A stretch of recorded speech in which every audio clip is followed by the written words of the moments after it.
I am the way, the truth, and the life. No one comes to the Father except through me. Jesus Christ said these words. Now, Christ is the highest being created by God. He is born of God. He came from the truth and bore witness to this truth. The Son of God entered an earthly existence to bring humankind redemption and to prepare its way back to the Father. God bless you, dear brothers and sisters. And during Palm Sunday, Christians commemorate when Jesus drove on a female donkey to Jerusalem, and people stood by the roadside cheering and calling out to him. And devout Christians should try to go back to that time in spirit in order to have a more lived experience of what happened in those days. Now, believers complain that the faith of their fellow Christians is so half-hearted nowadays. There is certainly a reason why it is the case. Now, in this day and age, it would be so important for devout Christians to be told why Christ, the Son of God, had to take on human incarnation. You could casually ask your acquaintances what their understanding is of the redemption that Christ is said to have brought mankind. And if they give you the answer that Christ had to take on human incarnation to redeem humankind from the sin of death, then ask them what they think this sin of death actually means. And namely, this is the separation from God. This is a sin of defection from God. You will actually be surprised on the answer or on how little your fellow human beings know about the events of that time. And also about the meaning of Christ's incarnation. People of today have a greater freedom of thought. They no longer live under compulsion. They cannot, therefore, be expected to accept a faith that is forced upon them, so to speak. They have become freer in thought and speech. They know how to speak for themselves, and they no longer have the timidity that people had 50 or 100 years ago or further back in time. People of today are freer. Whether this freedom serves their progress and salvation remains to be seen. And people of today no longer accept being forced to believe, as was once the case. I also do have a friend of mine who I do tell, actually, I think the word believe then should be removed out of the dictionary, because his main issue with Christianity is that they only believe. But these are things that happened. It's not just about belief, it's the things that happened. History is a witness to the current happenings right now. You are here because somebody existed that gave birth to you, who is probably alive or not alive. The one who gave birth to the one who gave birth to you is maybe alive or not alive. We have ancestors who once existed. Okay, so even these stories, how people commemorate how Christ rode on a female donkey to Jerusalem, and they stood on the roadside and they were cheering him and calling out to him. All this is witness. So when you're told to believe in Jesus, it's not something that out of hearsay. No, this Jesus Christ indeed took on human incarnation.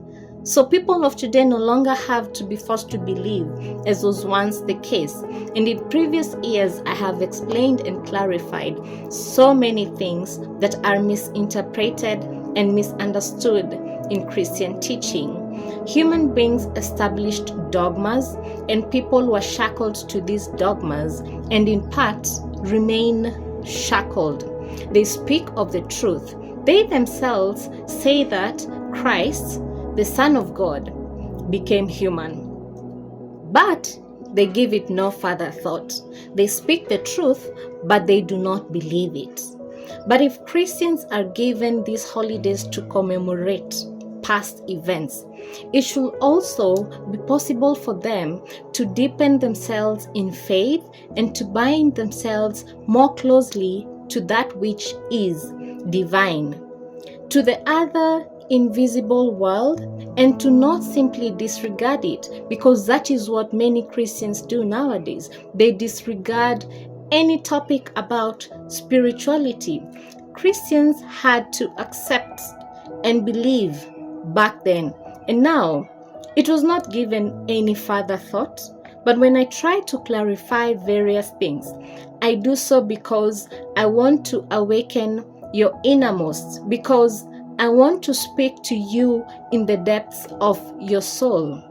I do not desire to address the worldly human being, but rather I would like to penetrate your innermost for the inner human being and just bring you into higher thinking, into conscious thinking. I would like to make you aware of the higher life that dwells within you. I would like to encourage you to turn inward and to ask yourself questions and to draw your own comparisons on the basis of your present day knowledge and on the basis of your spiritual insights that you have gained. Now, Christian doctrine claims that Christ is God. Christ is made into God, but Christ is not God. Christ is the Son of God. He is the highest being created by God. Christ came into being out of God, out of his person, and everything that came into being in creation came into being out of Christ. That is in John chapter 1 from verse 3. Let's read. All things came into being through him, and without him not one thing came into being. What has come into being? In him was life, and the life was the light of all people. Also, in the book of 1 Colossians from verse 15, it says, He is the image of the invisible God, the firstborn of all creation.